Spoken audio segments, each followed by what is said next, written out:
the ultimate goal that these people have in mind is the goal to create a one-world government run by the banking industry, run by the bankers, and they're doing it in sections. The European currency, the euro, and the European Constitution is one part of it. Now they're trying to do it in America with the North American Union, right? And they want to create a new currency called the Amero, right?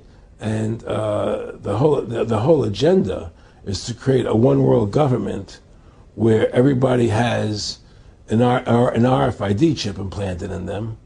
All money is to be in those chips, right? There'll be no more cash. And this is giving me straight from Rockefeller himself. This is what they want to accomplish. And all money will be in your chips. And so instead of having cash, anytime you have money in your chip, they can take out whatever they want to take out whenever they want to. If they say you owe us this much money in taxes, they just deduct it out of your chip digitally. Total control. Total control. And if you're like me or you, and you're protesting what they're doing, they can just turn off your chip. And you have nothing. You can't buy food. You can't do anything. It's total control of the people. And that chip's connected to a database that has your purchasing records, what you do, what everything, you sell. Everything is in there, you know?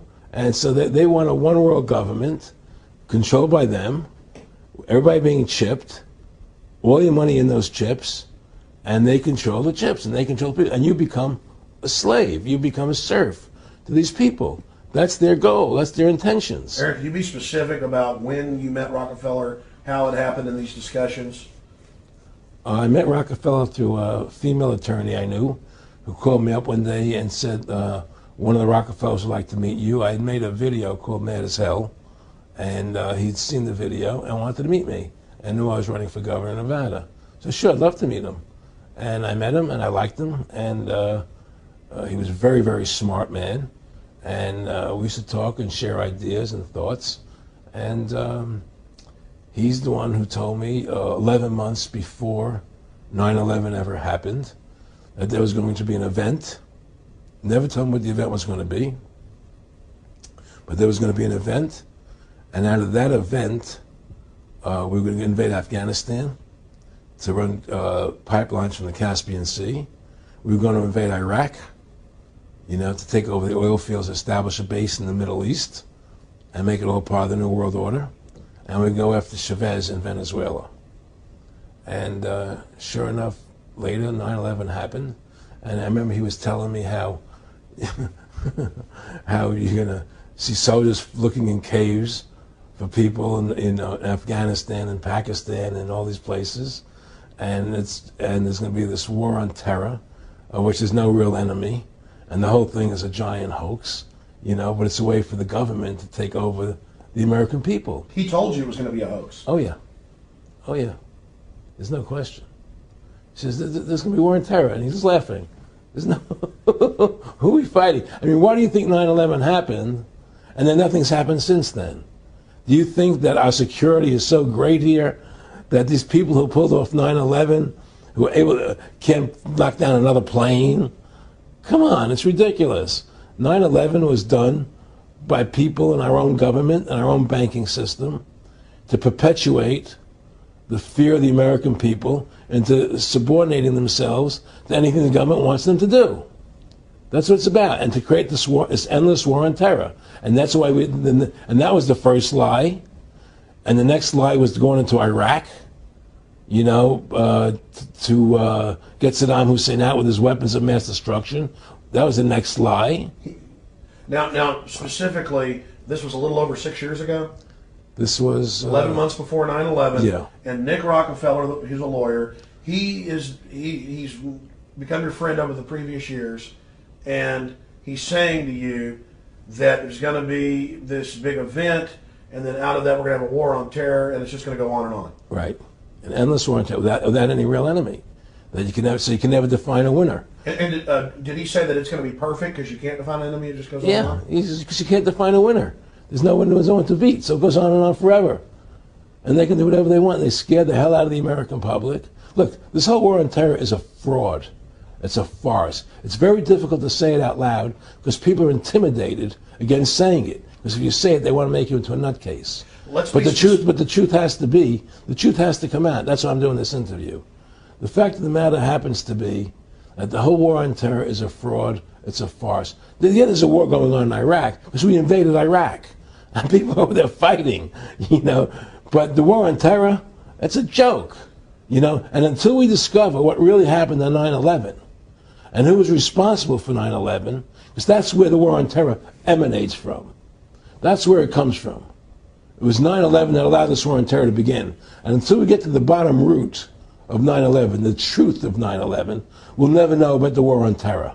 Aaron, you said that he was, and I think it's important, and I know this about the Rockefellers from Dr. Dennis Cuddy and many others who literally, you'll be 20 years old in a lunch line at college, and there's David Rockefeller. And they're experts at recruiting and getting what they call players, and that clearly he was, I want to make it specific and just get you to reiterate what you said last night about you got 30% of the vote, you were having an effect, you made mad as hell, they knew that you'd started the Constitution Party, they knew that you were somebody who was taking action and getting things done, you'd already made some big films, had a lot of other successes, right. So they were trying to recruit you, and didn't it come down to the point of, hey, we are here to recruit you, and don't worry, your chip's going to say, don't mess with us, you know, this guy's don't touch. Yeah, yes, that did happen. I was definitely being recruited, but it's more subtle than that. Well, in your words, just go through the process, and then what he said. Well, what it is remember we were friends, and we used to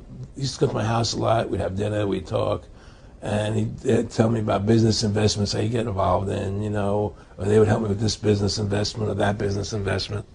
And was I interested in joining the Council on Foreign Relations?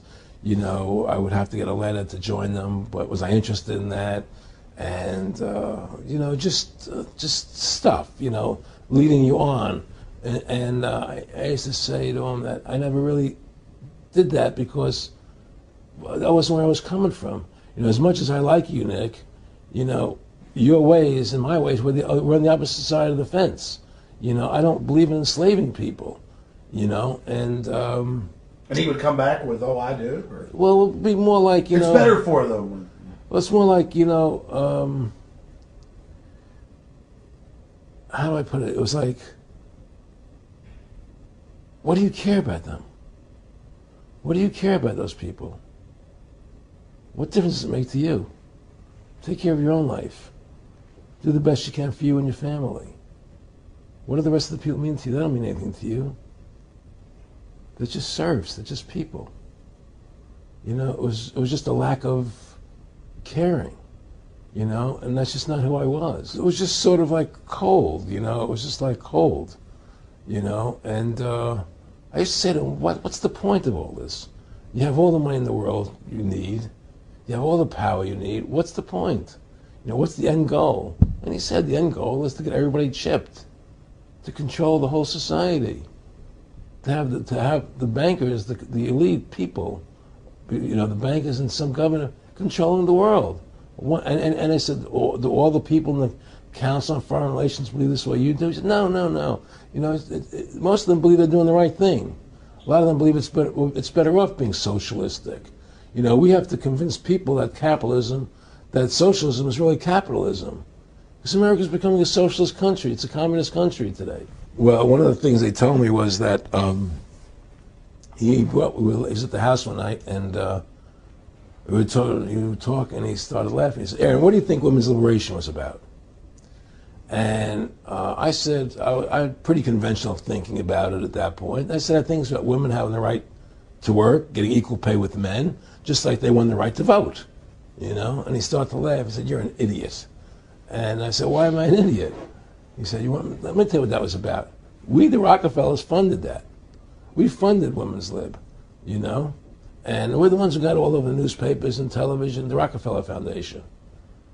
He says, and you want to know why? He said, there were two primary reasons. And one reason was we couldn't tax half the population before Women's Lib. And the second reason was now we get the kids in school at an early age. We can indoctrinate the kids how to think. It breaks up their family. The kids start looking at the state as the family, as the school, as the officials, as their family, not as the parents teaching them. And so those are the two primary reasons for women's lib, which I thought up to that point was a noble thing. You know, when I saw their intentions behind it, where they were coming from when they created it, the thought of it, I saw the evil behind what I thought was a noble adventure.